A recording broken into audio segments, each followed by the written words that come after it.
this weekend. And by doing so, they fell to the number 4 seed in the West. I have no idea why those guys wouldn't play, but if they were dodging the Lakers, it just shows they'll always be a little brother in Los Angeles. The Lakers' all-time leading scorers when they were in L.A., Kobe to Jerry West to Kareem to Elgin to Magic to James Worthy to Shaq.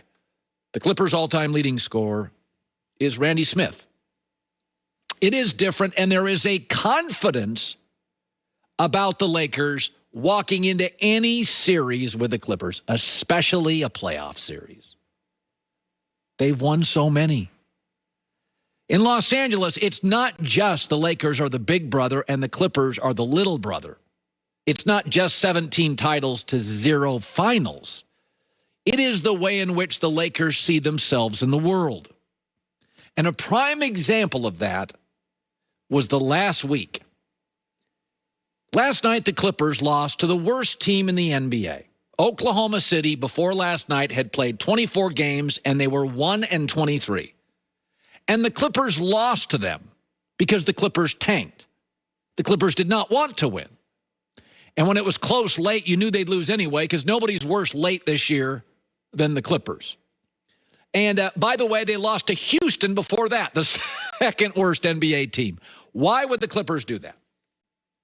Because the Clippers are so terrified of facing the Lakers being on their side of the bracket that they tanked to Houston and Oklahoma City. So now the Clippers will face Dallas. Allergic to defense, the Clippers should win that series. Defense tends to matter a lot in the playoffs. After that, they would face Utah, a team I think the Clippers actually match up very well. Paul George, Kawhi Leonard, they don't have an athletic wing to stop either.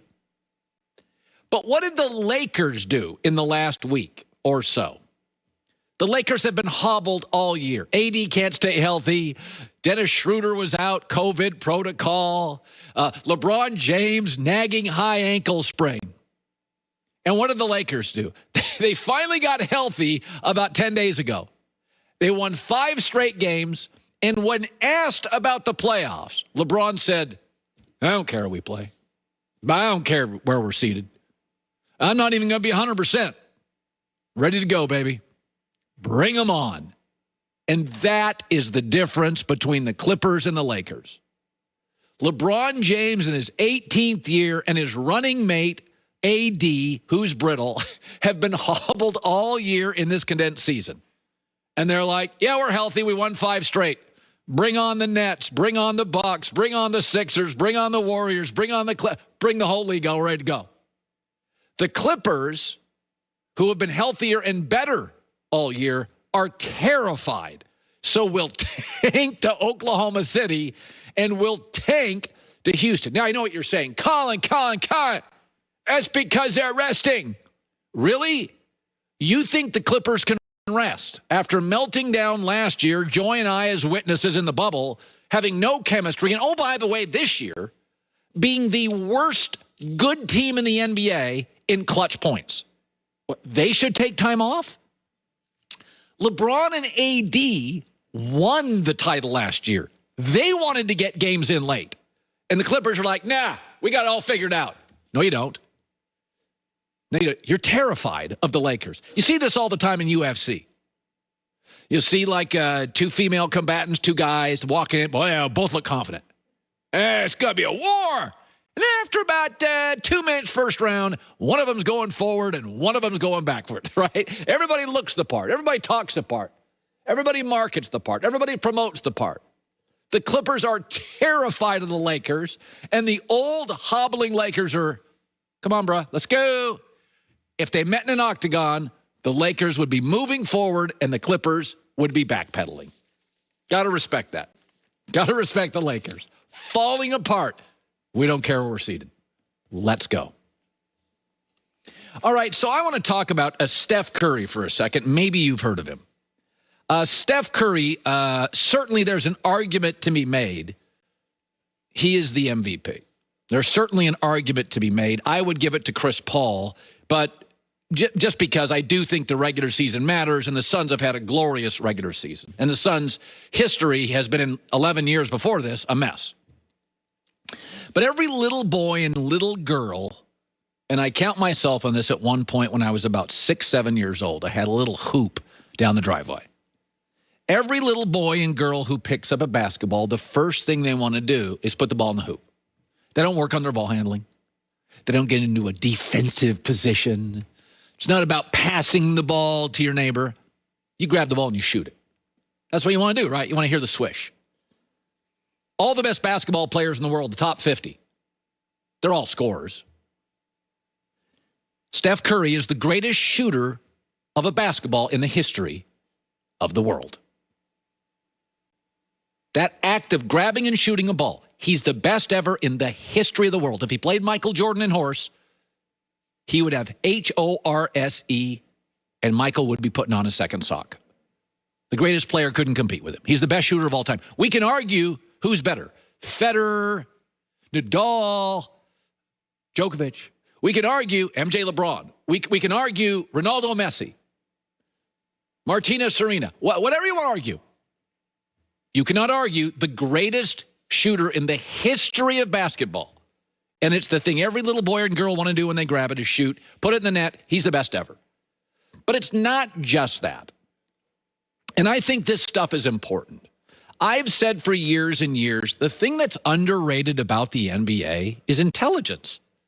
Go look at how successful the bad boy Pistons players were after basketball, like GMs and coaches. And they were just, those guys were just fighters. No, there was several of them that became coaches and general managers or broadcasters. The Miami Heat, in my opinion, that championship team with LeBron, Wade, Bosh, Battier, was the smartest basketball team I've ever seen. But if you look at Shaq and Kobe's careers post-basketball, I mean, Kobe's winning an Oscar. Shaq is Mr. Business. That being smart and self-awareness and the ability to adapt and play with others is really not a nuance. It's really, really important. In the NBA, now we don't even want players going to college. Go to the G League for an hour, go play. That means players are younger. We're inserting 19-year-old kids from all over the world into the league. They cannot drink at the hotels they stay at. They can't go to the bar in the Ritz-Carlton they stay at. They're kids. In the NFL, you play 3 years minimum. You often redshirt. God, you watch the draft. Some of these guys went to college for 5 years. They're 23 years old. They're married by the time they get to the NFL. They've gone to college. They've dealt with classes, other kids, genders, races, religions. It's a whole different world. But basketball, you're good. You're in the league. Go. So there's a lot of dysfunction. A lot of kids are emotionally overwhelmed. And here is Steph Curry, 2-2-2, 2 MVPs, 2 titles, 2 scoring championships. Only Wilt and Kareem and MJ can say that. But I think what makes Steph Curry, beyond being the best shooter in the history of basketball, and I would argue, certainly arguable, the best ball handler, is that with all the stuff this year that's gone on, the franchise is sort of an injury, transient, underwhelming, uneven mess, and he got him into the playoffs. Now think of how good Bradley Beal and Westbrook are. They'll both make the Hall of Fame. In the East, we're not sure. They have play-in games. They may not make the playoffs. In the East, Steph has a chance to get these Warriors in the West, and it has been, they are the smallest team. Their top draft pick got hurt. Klay Thompson got hurt. Kevin Durant left a couple years ago.